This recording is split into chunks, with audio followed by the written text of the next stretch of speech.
नमस्कार साथियों, स्वागत है आप सभी का इंडो जीएस क्लासेस में। आज हम मगध साम्राज्य के बारे में समझेंगे। एंशिएंट हिस्ट्री का बहुत ही महत्वपूर्ण टॉपिक है ये।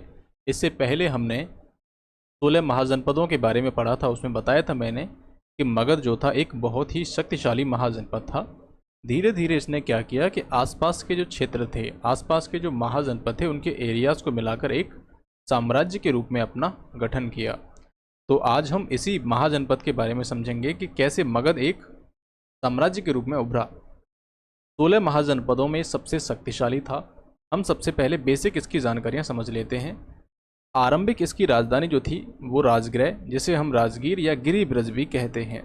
बाद में ये जो है पाटलिपुत्र हो गई। इसकी राजधानी बाद में पाटलिपुत्र हो जाती है। सबसे प्रमुख बात यहाँ पर ये समझना है कि ये जो महाजनपद था एक साम्राज्य के रूप में कैसे उदय हुआ इसका। तो सबसे ज़रूरी बात यहाँ पर यह है कि मगध की हमें भौगोलिक अवस्थिति समझनी बहुत ज़्यादा आवश्यक है, क्योंकि मगध का जो भूगोल है उसका भविष्य तय कर रहा था। वो एक साम्राज्य बनेगा, वो उसका भूगोल तय कर रहा था। मगध में अगर आप देखो यहाँ पर मैप में, तो यहाँ गंगा नदी है। मगध के उत्तरी सीमा में आप देखोगे तो ये गंगा नदी आपको दिखेगी। साथ ही ये जो आपका पाटलिपुत्र है वहाँ पर सोन नदी, गंडक नदी और गंगा, ये तीनों थी। साथ ही गंगा में यहाँ पर सरयू नदी भी आती थी। इस प्रकार से कह सकते हैं कि ये जो मगध का मैदान है वो एक उपजाऊ मैदान था। और यही उपजाऊ मैदान होने के कारण वहाँ पर क्या होगा, कृषि का उत्पादन ज़्यादा होगा। जब कृषि का उत्पादन ज़्यादा होगा, मैं यहाँ पर लिख के समझा देता हूँ।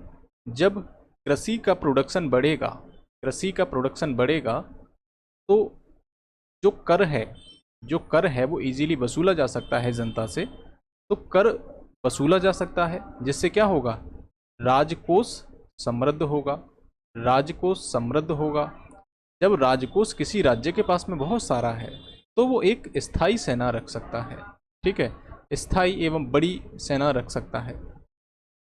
साथ ही यहाँ आप देखोगे कृषि का जब अधिक विस्तार होता है, जब प्रोडक्शन अधिक होता है, तो जनसंख्या में भी बढ़ोतरी होती है।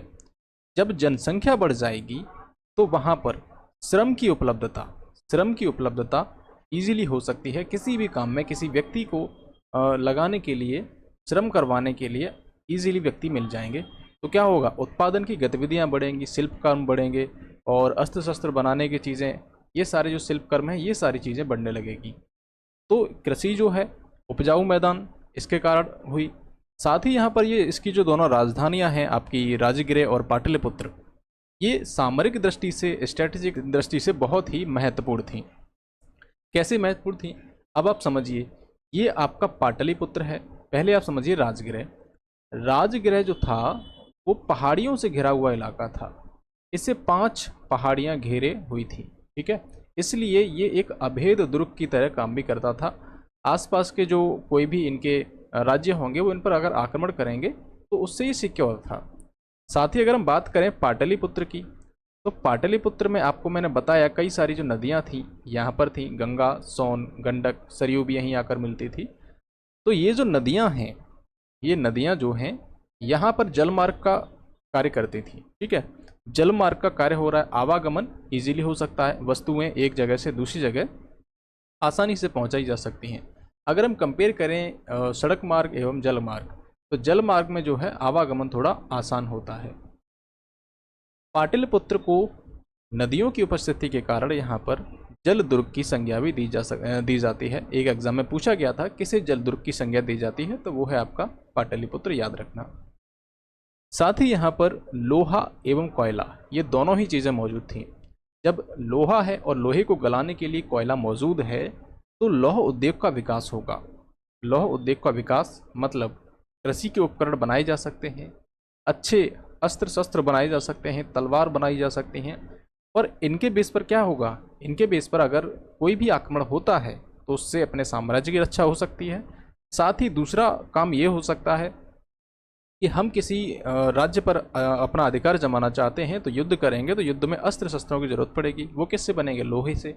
लोहा गलाने के लिए कोयला भी है, तो अच्छे अस्त्र शस्त्रों का निर्माण भी हो सकता है। कृषि के उपकरण बनाए जा सकते हैं लोहे से। तो यहाँ पर समझने वाली बात है कि मगध में देखिए उपजाऊ मैदान है, राजधानियाँ स्ट्रेटेजिक दृष्टि से बहुत ही अच्छी हैं, साथ ही लोहा है। और यहाँ पर तीसरी चीज़ ये है कि घने जंगल भी मौजूद थे। घने जंगलों की जो लकड़ी थी वो बेहतर लकड़ी यहाँ से प्राप्त की जा सकती है, लकड़ी से कई सारे आइटम बन सकते हैं। साथ ही यहाँ पर हाथी बहुत ज़्यादा संख्या में मौजूद थे। इन्होंने क्या किया, हाथियों को सेना में भर्ती कर दिया। तो ये बनाई गई थी एक गज सेना। क्या बनाई गई थी? गज सेना, जो कि बहुत पावरफुल थी। कहा जाता है कि मगध साम्राज्य में बहुत सारे हाथी थे सेना में। साथ ही मैंने आपको बताया कि अधिक जनसंख्या मौजूद थी, जिससे श्रम की उपलब्धता आसानी से हो सकती थी और बड़ी सेना का गठन किया जा सकता था। साथ ही सामाजिक रूढ़वादिता यहाँ पर कम थी मगध के अंतर्गत। मगध के जो निवासी थे वो वैदिक संस्कृति से अपेक्षाकृत कम प्रभावित थे। यहाँ पर कर्मकांड और आडंबरों से मुक्त ये समाज था, क्योंकि वैदिक संस्कृति से इनका इतना परिचय नहीं हुआ था। आगे हम समझेंगे इसमें कुछ राजवंश थे, जैसे कि इसका संस्थापक किसे कहते हैं? मगध साम्राज्य का। तो मगध साम्राज्य का संस्थापक बिंबिसार को माना जाता है। बिंबिसार। अब यहाँ पर बृहदत्त क्यों लिख रखा है मैंने? तो देखिए, मगध पर जो आरंभिक शासन किया था वो बृहद्रथ वंश ने किया था, लेकिन उस समय मगध एक साम्राज्य के रूप में नहीं था। तो मगध में आरंभिक शासक थे बृहद्रथ। इसी में एक आ जाता है आपका महाभारत का एक कैरेक्टर है जरासंध। जरासंध बृहद्रथ वंश का ही शासक था। कहाँ का था? बृहद्रथ वंश का ही शासक था। और इसने अपनी राजधानी गिरिब्रज को बनाया था। किसको बनाया? गिरिब्रज। ओके, अब आगे समझिए। इनका जो उल्लेख है बृहद्रथ वंश का वो महाभारत एवं पुराणों में होता है, लेकिन अधिकांशतः इसका वर्णन नहीं मिलता इतिहास में। मगध साम्राज्य में 3 वंश देखने को मिलते हैं। एक है हर्यक वंश, शिशुनाग वंश और नंद वंश। सबसे अंत में नंद वंश आता है। हर्यक वंश का संस्थापक था बिंबिसार, जिसे मगध साम्राज्य का वास्तविक संस्थापक कहा जाता है। इसका पुत्र अजातशत्रु अपने पिता को ही मारकर गद्दी पर बैठा। फिर अजातशत्रु का बेटा भी अपने पिता अजातशत्रु को मारकर उदयन ये गद्दी पर बैठा। तो यहाँ मगध साम्राज्य में ये परंपरा आपको देखने को मिलेगी, खास करके हर्यक वंश में। अब हम इनको डिटेल से समझ लेते हैं। हर्यक वंश, जिसका टाइम है 544 ईसा पूर्व से 422 ईसा पूर्व, ठीक है। इसका संस्थापक था हर्यक वंश का बिंबिसार। यहाँ पर जो आपको ग्रीन कलर में आपको दिखेगा ना, ये तो वो उसके संस्थापक होंगे। जैसे कि मैंने यहाँ पर जो है शिशुनाग वंश का ये जो एक शासक है शिशुनाग, तो ये इसका संस्थापक है, जबकि कालाशोक को व्हाइट बैकग्राउंड में दिया है। तो जो ग्रीन बैकग्राउंड में है वो उसका संस्थापक होगा उस वंश का। हर्यक वंश का संस्थापक है आपका बिंबिसार। बिंबिसार हर्यक वंश का संस्थापक, मगध साम्राज्य का वास्तविक संस्थापक। और इसके बारे में एक सबसे फेमस इसकी पॉलिसी है त्रिसूत्रीय नीति। ये 3 प्रकार की नीति अपनाता था। अगर इसको साम्राज्य का विस्तार करना है तो ये करता था युद्ध के माध्यम से, ठीक है। दूसरा है वैवाहिक संबंधों के माध्यम से। तीसरा है मित्रता। इसने वैवाहिक संबंधों से अपने साम्राज्य का काफ़ी विस्तार किया। इसने पहला जो आप कहोगे कि लिच्छवी गणराज्य के शासक थे चेटक की पुत्री थी चेलना। यहाँ पर मैं अलग से लिख देता हूँ। यहाँ आप देखोगे कि लिच्छवी गणराज्य जो था, लिच्छवी गणराज्य में शासक थे चेटक। तो चेटक की पुत्री थी चेलना। चेटक की पुत्री कौन थी? चेलना, ठीक है। चेलना के साथ में ये विवाह करता है। साथ ही यहाँ पर आप देखोगे कौशल नरेश जो थे, कौशल एक महाजनपद था, कौशल नरेश प्रसेनजित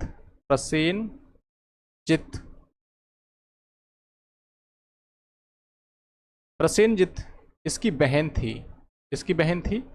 प्रसेनजित की बहन कोसला, इसका नाम था कोसला, जिसे आप कहते हैं महाकोसला, ठीक है। इसके साथ में भी विवाह किया बिंबिसार ने। आगे आप देखोगे मद्र देश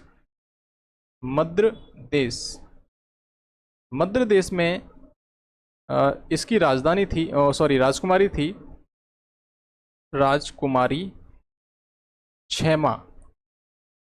इसका नाम क्या था राजकुमारी का? क्षमा। 6 माह से ये शादी करता है। तो यहाँ पर आप देखोगे कि बिंबिसार ने जो है शादी करके भी अपने साम्राज्य का विस्तार किया। अब आप देखोगे लिच्छवी गणराज्य के शासक थे चेटक, इसकी पुत्री थी चेल्लना, इससे विवाह किया। इसी का पुत्र था अजातशत्रु, अजातशत्रु इसी का पुत्र था चिल्लना का।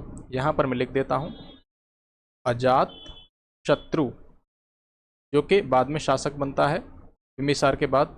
अजातशत्रु चिल्लना का पुत्र था। अगला है कौशल। कौशल नरेश प्रसेनजित की बहन थी महाकोसला, महाकोसला से इसने शादी की। और यहाँ पर काशी दहेज में मिलता है, काशी दहेज में मिलता है। तो वैवाहिक संबंधों के माध्यम से अपने साम्राज्य को मजबूत किया। और यहाँ पर एक और पॉइंट आ जाता है राजवैद जीवक। अब ये मित्रता भी करता था आसपास के जो राजा थे उनसे। राजवैद जीवक जो था अवंती का शासक था चंड प्रधोत, चंड प्रधोत। इसको हो गया था पीलिया रोग, पीलिया रोग। इसको पांडु रोग भी कहा जाता है, पांडु रोग। जब इसको पीलिया रोग हो गया अवंती के शासक चंड प्रधोत को, तब मगध से बिंबिसार ने राजवैद जीवक को भेजा था अवंती। मगध से राजवैद जीवक को भेजा गया था अवंती। बिंबिसार ने राजगृह नामक नवीन शहर की एक स्थापना करी थी। वैसे इसकी राजधानी क्या थी? गिरिव्रज थी, गिरिव्रज थी। लेकिन गिरिव्रज में ही इसने राजगृह नामक नवीन शहर की स्थापना की। और इसका पुत्र अजातशत्रु, अजातशत्रु मैंने बताया था आपको चेल्लना का पुत्र था। लिच्छवी गणराज्य चेटक जो शासक थे उनकी पुत्री थी चेल्लना, चेल्लना का पुत्र था अजातशत्रु। इसने अपने पिता बिंबिसार की हत्या कर दी और मगध की गद्दी, हर्यक वंश की गद्दी पर बैठ गया, मगध साम्राज्य की गद्दी पर बैठ जाता है। तो यहाँ पर इसके पुत्र द्वारा इसकी हत्या कर दी जाती है। अब हम समझेंगे अजातशत्रु को। अजातशत्रु, इसका उपनाम था कुड़िक, इसका उपनाम कुड़िक था। और इसने क्या किया? कौशल को पराजित किया। कौशल, ये कौशल है, इसको पराजित किया किसने? अजातशत्रु ने। यहाँ आप देखोगे कि कौशल में प्रसेनजित की बहन थी महाकौशला, इससे विवाह किया था इसके पिता ने बिंबिसार ने महाकौशला से, जहाँ से इसको काशी मिला। लेकिन इसने क्या किया? अजातशत्रु ने उसी को ही हरा दिया, उस पर ही आक्रमण कर दिया। साथ ही मंत्री वत्सकार की सहायता से इसने लिच्छवियों पर भी विजय प्राप्त कर ली, मतलब अपनी ननिहाल तक को भी इसने नहीं छोड़ा। चेल्लना जो थी कहाँ की थी? लिच्छवी गणराज्य की थी, जो कि इसकी माता थी। इसने लिच्छवी गणराज्य पर भी आक्रमण किया और उस पर विजय हासिल की। साथ ही काशी और वैशाली को भी, काशी को और वैशाली को भी, ये आपका काशी है और वैशाली को भी मगध में मिला लिया। प्रथम बौद्ध संगीति इसी के टाइम पर होती है, प्रथम बौद्ध संगीति सप्तपर्णी गुफा राजगृह के अंतर्गत। इसी जगह क्या होता है? सप्तपर्णी गुफा। और यहाँ पर आप देखोगे कि राजगृह में बौद्ध स्तूप का निर्माण करवाता है अजातशत्रु। इसकी भी हत्या इसके पुत्र उदयन द्वारा कर दी गई थी। जैसे अजातशत्रु ने अपने पिता बिंबिसार की हत्या की थी, वैसे ही इसकी हत्या इसके पुत्र उदयन द्वारा कर दी गई। उदयन को समझते हैं हर्यक वंश के अंतर्गत। इसने पाटलिपुत्र या फिर कुसुमपुर जिसे कहते हैं, इसकी स्थापना करी और जैन मतानुयायी था ये। राजधानी राजगृह से पाटलिपुत्र स्थानांतरित की थी इसने, राजधानी राजगृह से ये पाटलिपुत्र ले गया। अब यहाँ पर समझना जरूरी है कि बिंबिसार जो था जैन और बौद्ध दोनों मतों को मानता था। शुरुआत में वो जैन धर्म को मानता था, लेकिन बाद में बुद्ध से प्रभावित होकर वो बौद्ध धर्म को मानने लगा। अब यहाँ समझने वाली बात यह है कि इसका अंतिम शासक कौन था? हर्यक वंश का। तो हर्यक वंश का अंतिम शासक था, हर्यक वंश का अंतिम शासक नागदशक था। कौन था? नागदशक। ठीक है, नागदशक हर्यक वंश का अंतिम शासक था, जिसको गद्दी से किसने उतारा? उसका एक मंत्री था शिशुनाग, मंत्री शिशुनाग, शिशुनाग। इसने इसको गद्दी से हटाकर खुद गद्दी पर बैठ गया और शिशुनाग वंश की नींव इसने डाल दी। अब देखिए, शिशुनाग वंश 412 ईसा पूर्व से 344 ईसा पूर्व, इसकी स्थापना करता है शिशुनाग। हर्यक वंश के अंतिम शासक नागदशक को हटाकर शिशुनाग वंश की स्थापना करता है और मगध पर अब शिशुनाग वंश का शासन हो जाता है। इससे पहले हर्यक वंश का शासन था। शिशुनाग ने क्या किया, वैशाली को राजधानी बनाया। इससे पहले आपने यहाँ देखा था कि उदयन ने राजधानी राजगृह से हटाकर पाटलिपुत्र ले गया, लेकिन जब शिशुनाग वंश आया तो इसने क्या किया, वैशाली को राजधानी बना लिया। और इसके काल में महत्वपूर्ण घटना होती है कि अवंती को मगध साम्राज्य में मिला लिया जाता है। अवंती भी अपने आप में बहुत ही शक्तिशाली था। इसके साथ मगध और अवंती के साथ में बहुत संघर्ष हुए, लेकिन अवंती इतना पावरफुल था, इसको मिलाया नहीं जा सका मगध के अंतर्गत, लेकिन शिशुनाग वंश में इसको मिला लिया गया था। साथ ही यहाँ पर आप देखोगे कालाशोक, शिशुनाग के बाद में आता है कालाशोक। कालाशोक जो है इसको काकवर्ड भी कहा जाता है, काकवर्ड, इसको काकवर्ड भी कहा जाता है। और इसने वैशाली की जगह पाटलिपुत्र को अपनी राजधानी बनाया। और कालाशोक के समय ही द्वितीय बौद्ध संगीति आयोजित की जाती है। इसी बौद्ध संगीति में बौद्ध संघ का 2 भागों में विभाजन हो जाता है, स्थविर और महासांगिक, स्थविर एवं महासांगिक।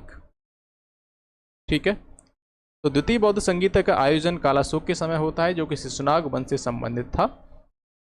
आगे इसमें समझेंगे कि इस वंश का अंतिम शासक था नंदीवर्धन शिशुनाग वंश का अंतिम शासक था। अगला है नंद वंश का संस्थापक था महापदम नंद ने कलिंग पर सर्वप्रथम विजय प्राप्त की थी। कलिंग को एक बार आपको दिखा देता हूं, ये उड़ीसा वाले रीजन में पड़ता था। आपने कलिंग का युद्ध सुना होगा। कलिंग का युद्ध अशोक के काल में हुआ था, लेकिन कलिंग पर सर्वप्रथम विजय किसने प्राप्त की थी, महापदम नंद ने। और कलिंग में इसने एक नहर भी खुदवाई थी, जिसका विवरण आप देखोगे तो राजा खारवेल था उड़ीसा का। उसका एक अभिलेख है हाथी गुम्फा अभिलेख। इसमें ये वर्णन मिलता है कि इसने नहर खुदवाई थी। साथ ही ये कलिंग से जिनसेन की प्रतिमा को उठाकर ले गया था, मतलब जैन प्रतिमा को उठाकर ले गया था। और उसने एक छत्र एवं एक राट की उपाधि धारण की थी। एक छत्र एवं एक राट, ये 2 उपाधियां धारण की।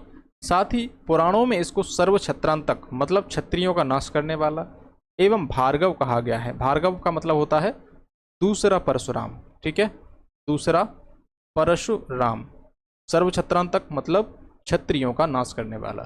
तो महापदम नंद ने नंद वंश की स्थापना की, कलिंग पर सर्वप्रथम विजय प्राप्त की, कलिंग में नहर खुदवाई, जिनसेन की प्रतिमा को उठाकर ले गया, एक छत्र एक राट की उपाधि धारण की। पुराणों में से सर्वछत्रांतक एवं भार्गव कहा गया है। महापदम नंद के 8 पुत्र हुए थे, जिसमें 8वां पुत्र था घनानंद जो है, इसी के टाइम पर 326 ईसा पूर्व में पश्चिमोत्तर भारत में सिकंदर का आक्रमण होता है। लेकिन नंद वंश के शासक इतने पावरफुल थे, इतने ताकतवर थे कि उस समय जो सिकंदर की सेना थी उसने आगे बढ़ने से इनकार कर दिया, पश्चिमी भारत से पीछे ही लौट गए।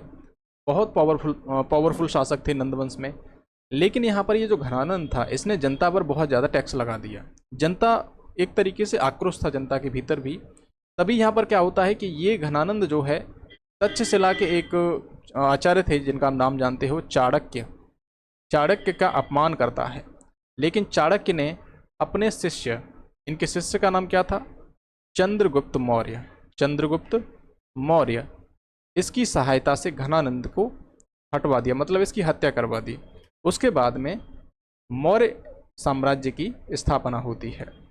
तो हमने मगध साम्राज्य के बारे में समझा और जितने भी पॉइंट्स बन सकते थे हमने बनाए। इसके बाद अगली क्लास हमारी मगध साम्राज्य पर होगी, जिसमें हम चंद्रगुप्त मौर्य से लेकर अशोक के शासनकाल तक समझेंगे। वीडियो को लाइक, शेयर, सब्सक्राइब करना ना भूलें। साथ ही मेरे इंस्टाग्राम चैनल पर मैं बहुत सारे फैक्ट डालता रहता हूँ, बहुत सारे जीके के पोस्ट, करंट अफेयर के पोस्ट ये डालता रहता हूँ। अगर आप चाहें तो उसको फॉलो कर सकते हैं। धन्यवाद, मिलते हैं अगले टॉपिक में।